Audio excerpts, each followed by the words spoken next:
राहुलचे हात तिच्या सर्वांगावरून फिरत होते. तसं पायलच्या शरीरात हजारो विजांचा कडकडाट होत होता. एक शिरशिरी उठत होती. तिच्या शरीरात अग्नी जशी पेट घेत होती. तिचं शरीर गरम होत होतं.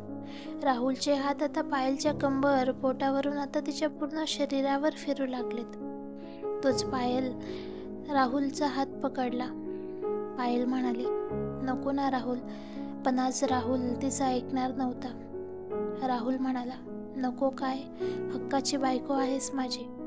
मला माझ्या बायकोवर खूप प्रेम येत आहे. मला तिला प्रेम करू दे. राहुलचे हात तसेच तिच्या शरीरावर फिरत होते. पायल नको नको करत असतानाच राहुलने परत तिच्या ओठांवर ओठ टेकवले. कितीतरी वेळ जसे त्यांचे ओठच बोलत होते. यावेळेस मात्र तीही त्याला प्रतिसाद देत होती. कदाचित तिलाही त्याचा स्पर्श आवडत होता. त्यामुळे त्या प्रेमसुखात तिने अजूनच गोडी भरली. दोघेही स्पर्श सुखात न्हाऊन निघत होते. काही वेळात राहुलने ती मिठी सैल केली आणि त्याचे हात तिच्या छातीपर्यंत जाऊन पोहोचले. पायलने त्याचा हात पकडला.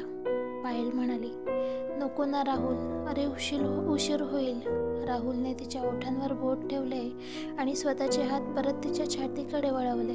त्याचे हात तिच्या अंगावर फिरत होते आणि त्याच्या हातावर तिचे हात होते. ती नको ना राहुल, नको ना राहुल म्हणत होती. पण तिच्या शब्दांमधलं सळसळणारं रक्त आता गरम व्हायला लागलं होतं. एक वेगळीच ऊर्जा तिच्या शरीरात पेट घेत होती. ती त्याचे हात आपल्या शरीराजवळून काढण्यासाठी प्रयत्न करत होती. पण राहुलची घट्ट पकड तिला अयशस्वी करत होती. राहुलचा हात आता पायलच्या त्यानेच लावून दिलेल्या त्या हुक्सपर्यंत जाऊन पोहोचला. पायल म्हणाली, राहुल अरे उशीर होतोय, नको ना. ती लाजत लाजतच त्याचा हात पकडत बोलली. राहुल म्हणाला, मला तुझ्या आणि माझ्यामध्ये काही अंतर नकोय. तो त्या ओपन हुक्समधून तिच्या पाठीवर हात फिरवत होता. त्याच्या अशा होणाऱ्या स्पर्शाने ती आता चांगलीच शहारली होती. त्याचे हात तिच्या पाठीवर जसे जसे फिरत होते ती त्याला अजूनच बिलगत होती. कितीतरी वेळ त्याचा तो स्पर्श तिच्या पाठीवर तसाच जपून होता. कदाचित पायलला राहुल पुढे काय करणार आहे याचा चांगलाच अंदाज झाला होता. तिने त्याचा हात झटकत ब्लाऊजचा त्या हुक्सवर हात ठेवला. पायल म्हणाली, राहुल उशीर होईल. सगळे वाट बघत असतील. तू पण हो ना तयार आणि मला पण होऊ दे आणि या हुक्स लावून दे. पण राहुल कुठे तिचा ऐकणार होता. तो तर साध्या पायलच्या नशेत धुंद होऊन तिच्यावर प्रेम वर्षाव करत होता. त्याने हुक्सवरून पायलचा हात काढला आणि परत त्याचे हात तिच्या पाठीवर रेंगाळत होता आणि परत त्याने पायलच्या ओठांवर ओठ टेकवले आणि तसं त्याचं स्वतःवरचं भान हरपलं. पुढे तो काही करणार इतक्यात कुणीतरी रूमचं दार वाजवलं. राहुल, पायल झाले का तयार? तसेच दोघेही भानावर आले. त्याने त्याचे ओठ तिच्या ओठांच्या विलग केले. त्याने मिठी सैल केली तशी पायल राहुलच्या दूर झाली. राहुल पायलकडेच बघत, हो हो झालोच तयार, बस 5 मिनिट. पायल म्हणाली, बघ मी केव्हाची म्हणत आहे, उशीर होईल उशीर होईल. आता दे ना लवकर हुक्स लावून आणि पटापट तयार हो. राहुलने पटकन हुक्स लावून दिल्या. काही वेळातच दोघेही तयार झाले. ब्लू जीन्स व्हाईट शर्ट वर राहुल आकर्षक दिसत होता. व्हाईट शर्ट त्याच्यावर एकदम उठून दिसत होता.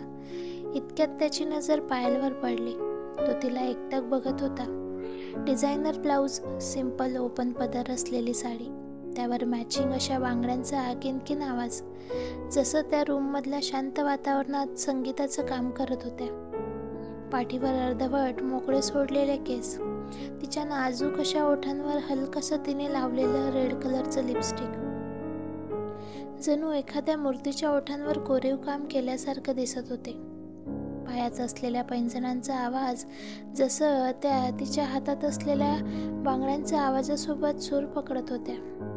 आणि इतक्या शृंगारावर नवीन लग्न झालेल्या मुलीच्या चेहऱ्यावर जे भाव असतात ते भाव पायलच्या चेहऱ्यावर झळकत होते.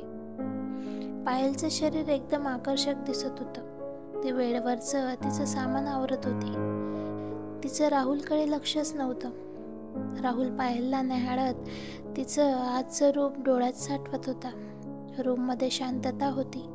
आवाज होता तो फक्त पायलच्या बांगड्या आणि पैंजणांचा. इतक्यात पायल राहुलकडे न बघता सामान आवरतानाच बोलली. पायल म्हणाली, झालं का, निघायचं का? केव्हाची वाट बघत असतील बाहेर सगळे. राहुल काहीच बोलत नसल्यामुळे तिने राहुलकडे बघितलं. तो तिलाच निहाळत होता. पायलने त्याची नजर क्षणात ओळखली आणि काही वेळापूर्वी राहुलने तिच्यावर जो प्रेमवर्षाव केला तो आठवला. तिने लाजेने त्याची नजर चुकवली. पायल म्हणाली, मी जाते बाहेर, वाट बघत असतील सगळे, ये तू पण तुझं झालं की. ती निघाली. तोच राहुलने तिचा हात पकडला आणि जवळ ओढलं आणि मागून घट्ट मिठी मारली.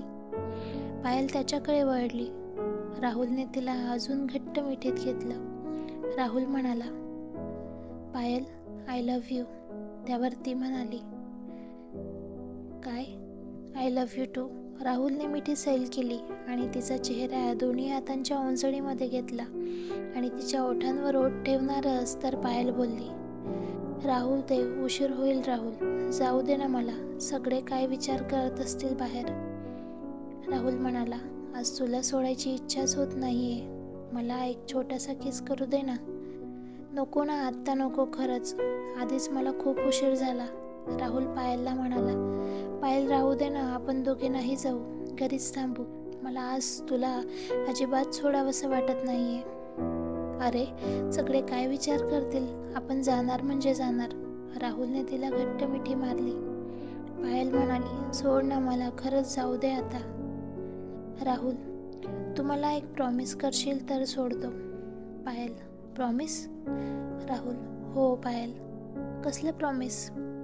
राहुल, आपण आज परत आल्यानंतर तू माझ्यासाठी रात्री अशीच तयार होणार. मला आज माझ्या पायलला अपूर्ण माझं करायचं आहे. पायलच्या चेहऱ्यावर लाजेची लाली चढली होती. पायलला त्याचे भाव समजले होते. राहुल, होणार ना तयार? नाहीतर मी नाही सोडत आता. उशीर होत होता त्यामुळे तीही त्याला म्हणाली, हो ठीक आहे. राहुलने तिला घातलेली मिठी सैल केली आणि तिचा चेहरा हातांच्या ओंजळीत घेऊन तिच्या ओठांवर हलकंसं किस केलं. राहुल म्हणाला, चल, झालं का आता? पायल निघायला लागली. राहुल म्हणाला, थांब, एक सेल्फी तरी घेऊ दे. त्याने लगेच मोबाईल काढला आणि पायलला जवळ घेतलं आणि सेल्फी काढला. पायल म्हणाली, बस ना, झालं असेल, उशीर झाला. राहुल, हो झालं, राहिलेले फोटो रात्री काढूच शकतो. राहुल मस्करी करतच बोलला आणि ते दोघे रूमच्या बाहेर आले. दोघेही सोबत एकदम छान दिसत होते, परफेक्ट कपल. तर कसा वाटला हा भाग नक्की सांगा आणि आवडला असेल तर चॅनलला सबस्क्राईब करायला विसरू नका. पुढील भाग लवकरच चॅनलवर अपलोड होईल, त्यासाठी बेल आयकॉन दाबायला विसरू नका.